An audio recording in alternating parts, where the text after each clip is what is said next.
Guys, welcome to the session hall dito po sa palasyo ng Switzerland. Ito po ang Parliament Building at papakita ko sa inyo yung kabuuan ng lugar na to. Ito. So, sa gitnang yan po, dyan nakaupo ang presidente.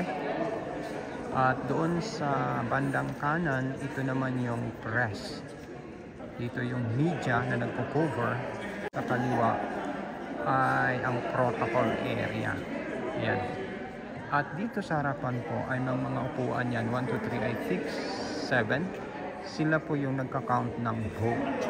Kasi dito po pag mayroong pinagdidebatihan o gustong ipasang batas, so sila yung nangangasiwa roon. At ito ay napapalibutan ng 200 seats para po sa mga representative ng bawat kanton na sila po yung kasama para po ay bumuo ng batas.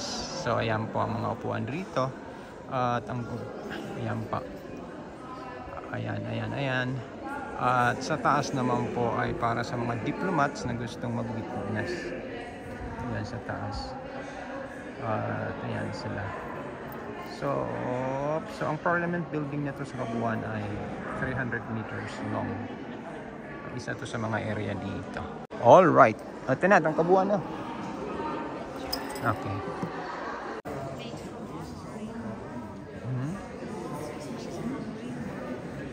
Marmol. Yeah, marmol. Just to that is real.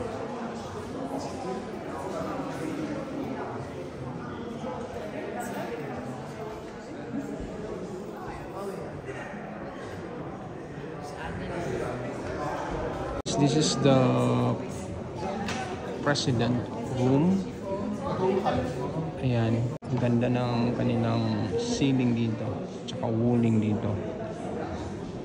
So, may papakita ko sa inyo pagkatapos dito. Wait lang ha. At papakita ko sa inyo ang session hall kung saan nagdidebate yung mga legislators na dito sa bansang ito. Alright, Mr. Ligong, danke. So, ayan.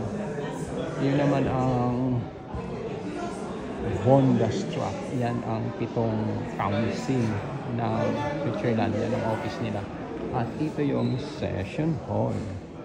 Ayan, no. Sa wakas, nakapasok din tayo dito sa palasyo ng Switzerland. Ngayon ay August 1, National Day, birthday ng Switzerland. At ang palasyo ko ay inopen sa public. Yup, inopen sa public. So, nag-uumpisa na dumami ang tao rito at may mga events din dito na makikita natin sa loob. So, ipapakita ko sa inyo kung anong itsura ng lobby nila. Pero tinitiyak ko mas maganda yung palasyo ng Pilipinas kaysa rito.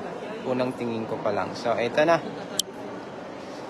So, yan po ang lobby rito.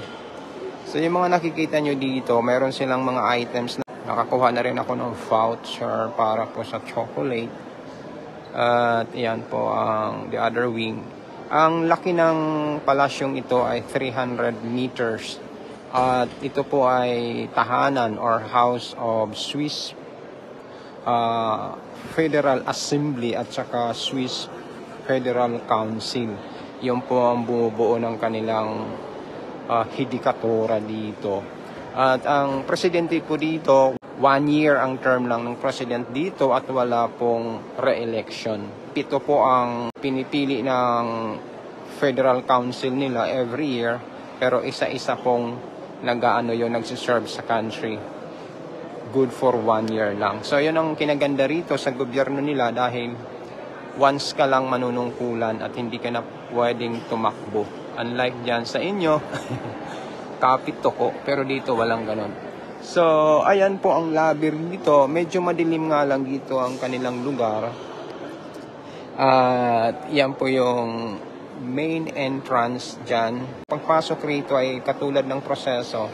Pagpasok nyo pag nag-check-in kayo sa airport, lahat ng items na meron ka sa katawan ay basta proseso, katulad sa check-in.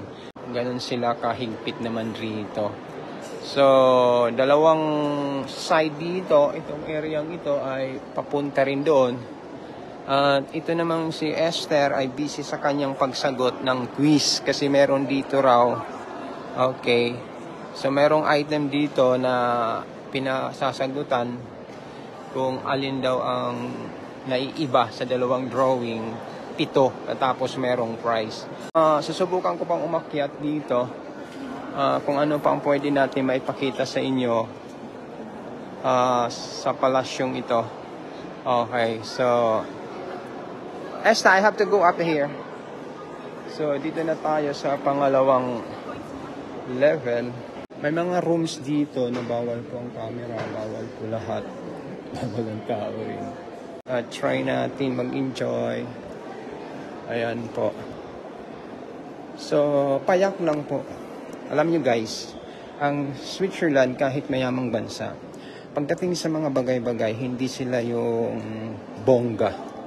Alam mo yun, na sinasabi ko, hindi bongga in a way na hindi sila yung pasikat pagarbo. Oo. O dito tayo sa kabilang side. Ayan sila. Nag-ano pa ako, naninimbang pa eh. So, tingnan natin sa baba.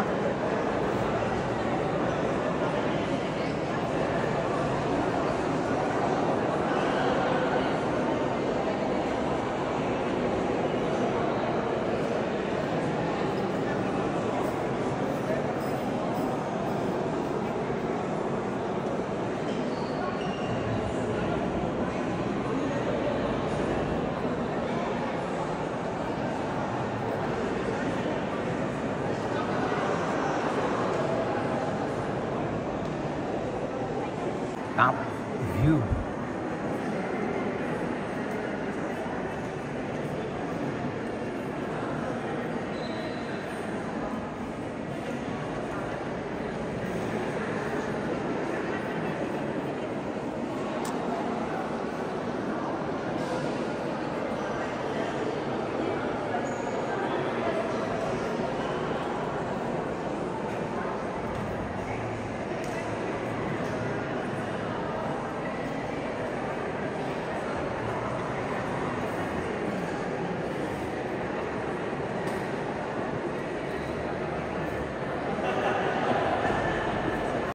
So this is the Parliament building here. Palasyo ng Switzerland, Parliament. So maraming tao ngayon dahil birthday ng Switzerland. Alam niyo ba, na-amaze lang ako sa loob ng palasyo ito, mga kaibigan. Kahit may isang painting, wala akong nakita roon. Tinanong ko ang isa doon sa staff kung bakit ganun kapayak ang kanilang palasyo. Sabi nila, mas prefer sila sa mga issues ng lipunan kaysa pagandahin ang kanilang palasyo. President room doon, ang kanilang pong council room, at saka ang session hall, napakasimple lang. Hindi ko sila magarbo sa kanilang office o session hall. So, makikita natin kung gaano sila kasino, kung gaano sila katawag nito, katipid.